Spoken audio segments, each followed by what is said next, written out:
जय श्री भाषा। जय सु दिनेश, कैसे आप? अच्छा है, ठीक है। अब पाजी साहब सेवा में 40 साल है। आप प्रार्थना के बारे में हमें सिखाओ कि प्रार्थना के बारे में आपका क्या अनुभव है, ताकि हमें गाइडेंस करो। तो दिनेश, आप प्रार्थना के बारे में सिखाने के लिए बोला, अच्छी बात है। प्रार्थना ऐसी एक चीज़ है, परमेश्वर हमको दिया हुआ एक बड़ा वरदान है, एक बड़ा साधन है। इस प्रार्थना को उपयोग करके, इस प्रार्थना करके हम परमेश्वर का नज़दीक में जा सकते हैं, और ये प्रार्थना के द्वारा बहुत सारे कार्य हम कर सकते हैं। एक तमिल में लिखा है, प्रार्थना ही जीवन, प्रार्थना ही जय। प्रार्थना ही जीवन, प्रार्थना ही जय बोलकर वो उस में लिखे दिया है। तो वो बहुत ताकत वाला शब्द है। प्रार्थना में जीवन भी है, और प्रार्थना हमारे लिए एक विजय जीवन देगा। प्रार्थना करने से हम सेवकाई में भी विजय प्राप्त कर सकते हैं, अपना परिवार में, अपना पर्सनल जीवन में, अपना आत्मिकता में, भक्ति में, सब में प्रार्थना एक बड़ा ताकत वाला चीज़ है। हम एक वचन पढ़ेंगे, इस वचन बहुत फेमस वचन है। इस वचन के अंदर में प्रार्थना के बारे में बहुत गहराई से लिखा है। फिलिपियों 4 अध्याय उसका 6 और 7 पढ़िए। फिलिपियों 4, 6 और 7। किसी भी बात की चिंता मत करो, परंतु हर एक बात में तुम्हारे निवेदन और प्रार्थना और विनती के द्वारा धन्यवाद के साथ परमेश्वर के सम्मुख उपस्थित किए जाए।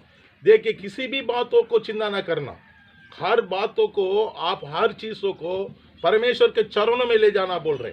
प्रार्थना, बिंदी, निवेदन, ये सब एक ही लाइन का है, एक ही कैटेगरी का है। ये अलग अलग ये है, मगर ये जो पौलुस इस किताब में लिखा है, हर बातों को परमेश्वर के चरणों में रखा जाए, और परमेश्वर उसको सुनकर आपके हृदय में, आपके विचार में वो शांति प्राप्त करेगा, शांति देगा। एक स्वर्गीय शांति इस प्रार्थना के द्वारा हमें मिलता है। प्रार्थना के बारे में ये बाइबल में 66 किताब है, 66 किताब है। 66 किताब में हर किताब में प्रार्थना के बारे में लिखा है। एक एस्तर किताब है, उस एस्तर किताब को बाइबल से हटाने के लिए बात चल रही थी, मगर कुछ लोगों का कहना है एस्तर किताब में प्रार्थना है, इसलिए वो बाइबल के अंदर में आ गया। वैसे कि आपके जीवन में प्रार्थना है तो आप परमेश्वर के अंदर में आ जाएगा, कारण प्रार्थना के अंदर में परमेश्वर है। प्रार्थना ऐसी एक चीज़ है, उसके अंदर में देखने से वो परमेश्वर से जुड़ा हुआ है। तो प्रार्थना करने के समय में आप परमेश्वर, आप दोनों एक हो जाएंगे। तो एक रीति से बोलने के समय में वचन पढ़ने से आप परमेश्वर आपसे बात करता है। आप वचन पढ़ते हैं, इसका अर्थ ये है परमेश्वर आपसे बात करता है। प्रार्थना है परमेश्वर से आप बात करते हैं, इसलिए दोनों बात करते हैं। आमने सामने आप बैठ के जैसे हम दोनों बात करते हैं, ऐसे परमेश्वर से आमने सामने बैठ के बात करना है प्रार्थना। तो आप परमेश्वर से बात करेगा, आपके दिल की बातों को परमेश्वर को बताएगा, आपका समस्या को परमेश्वर को बताएगा। परमेश्वर उसको सुनकर वचन के द्वारा आपसे बात करेगा, वो वचन देगा। तो ये जो जीवन है, वचन और प्रार्थना, और एक आत्मिक जीवन का एक आधार है। ये घर का नींव कैसे है, वैसे ही ये प्रार्थना और वचन और प्रार्थना आत्मिक जीवन की, विश्वास की जीवन की एक नींव है। तो उस नींव के ऊपर आप अपने सेवकाई को, अपना परिवार को, अपना विश्वास जीवन को बना सकते। इसलिए वचन के बिना, प्रार्थना के बिना सब अधूरा हो जाएगा। तो प्रार्थना बहुत इंपॉर्टेंट है। इसलिए मैं आज आपको नया नियम से प्रार्थना के बारे में बताऊंगा। मत्ती सुसमाचार में बहुत सारी जगह में प्रार्थना के बारे में लिखा है, मगर 17 अध्याय 1, 2, 3 में एक पहाड़ के ऊपर याकूब यूहन्ना को लेके, पतरस को लेके प्रार्थना करने के लिए जा रहा है। तो उधर उनका मुंह इतना प्रकाश हो जाता है। तो वो मत्ती 17:21 में लिखा है, वो उस पहाड़ के ऊपर से नीचे आने के समय में एक दुष्टात्मा से भरा हुआ एक जवान को उसने दूर किया। इस वजह से क्या हुआ है, तो वो चेले लोग उनसे पूछा, दुष्टात्मा हमसे क्यों दूर नहीं हुआ? तो यीशु मसीह ने कहा, ऐसी प्रकार की दुष्टात्मा प्रार्थना उपवास के बिना दूर नहीं होगा। प्रार्थना बहुत जरूरी है, प्रार्थना बहुत जरूरी है। प्रार्थना इसलिए जरूरी है तो वो दुष्टात्मा को सामना कर सकते हैं। दुष्टात्मा का जो दुष्टात्मा के अंदर पीड़ित है, उनका अंदर से वो दुष्टात्मा निकाल के फेंक देता है। इतना ताकत है प्रार्थना में, आपका सामर्थ्य मिलता है।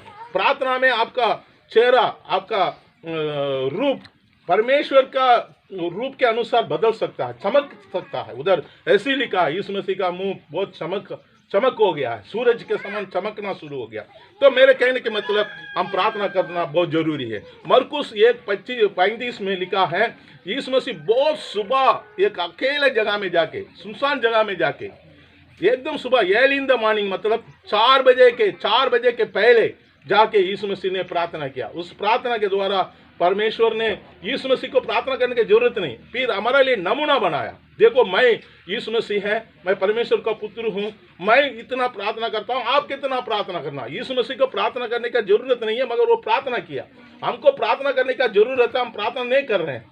प्रार्थना नहीं करने से हमारा सब कुछ शून्य हो जाएगा।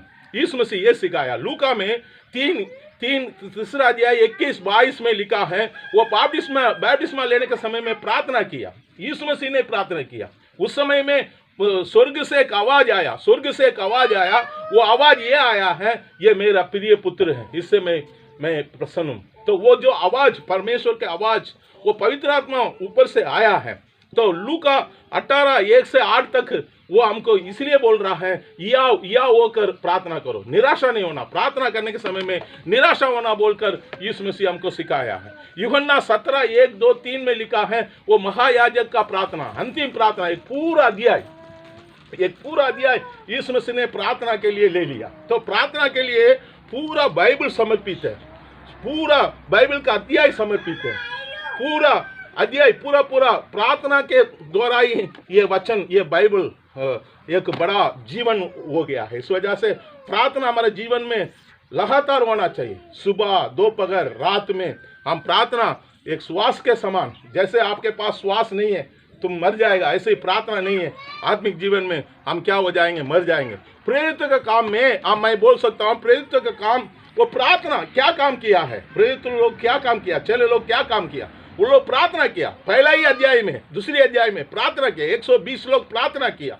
सो पवित्र आत्मा ऊपर से आया, वो 120 लोग बैठ के प्रार्थना कर रहे थे, एक मन, एक ही प्रार्थना का पॉइंट, एक ही मन होकर एक ही जगह में 120 लोग बैठ के प्रार्थना किया, पवित्र आत्मा उनके ऊपर में आया। तो इस 28 अध्याय में 20 जगह में प्रार्थना के बारे में लिखा है। जहां प्रार्थना हुआ चमत्कार हुआ, प्रार्थना है चमत्कार, जहां प्रार्थना होता है वहां चमत्कार होता है।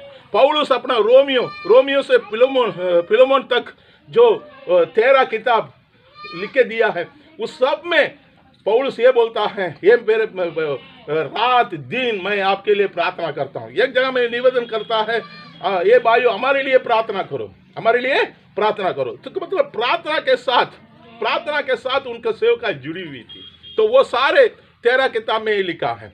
और इब्रानियों से यूदा तक वो जो किताब में है, उसमें भी प्रार्थना के बारे में लिखा। पतरस अपने जीवन में प्रार्थना करने के समय में बहुत सोया था, मगर बहुत लापरवाही किया, मगर जब वो जो अनुभव से वो बाहर आ गया है, वो प्रधान चेला बना है, उसके बाद पवित्र आत्मा आने के बाद वो प्रार्थना में लगे रहा। इसलिए हमको वो ये सलाह देता है, अंतिम समय में आप प्रार्थना करो, ये अंतिम समय है, तो इसलिए आप ये करो, केयरफुल रहते हुए, अलर्ट होते हुए और प्रार्थना में लगे रहो बोलकर हमको सलाह देता है। इसलिए हमको प्रार्थना करना बहुत जरूरी है।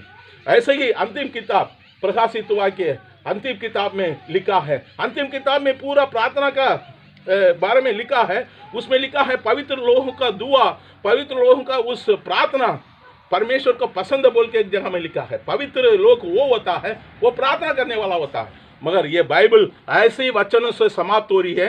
वो वचन के अंत में ये लिखा है, ये प्रभु यीशु आ बोलकर एक प्रार्थना के साथ समाप्त होता है। ये जो बाइबल है एक प्रार्थना के साथ शुरू होती है और अंत में एक प्रार्थना के साथ समाप्त होता है। इसलिए मेरा कहना यह है, पूरा नया नियम में, पूरा पुराना नियम में, 66 किताब में प्रार्थना पवित्र लोग प्रार्थना करके अपना पवित्र जीवन को आगे बढ़ाया, चमत्कार को लेके दुनिया में प्रभु का नाम को महिमा किया। आज आप प्रभु का नाम महिमा करना है तो आप प्रार्थना करना, प्रार्थना करने से आप प्रभु का नाम को महिमा कर सकता है। इसलिए प्रार्थना बहुत जरूरी है। प्रार्थना बहुत जरूरी है। हम प्रार्थना करके अपने जीवन को आगे बढ़ सकते हैं। इसलिए प्रार्थना ही जीवन, प्रार्थना ही जय।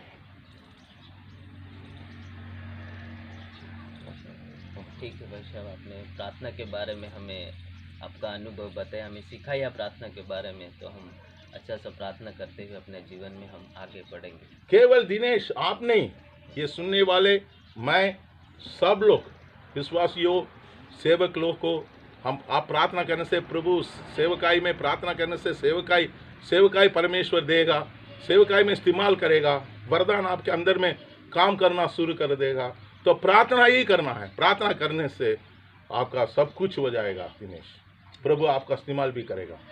God bless you.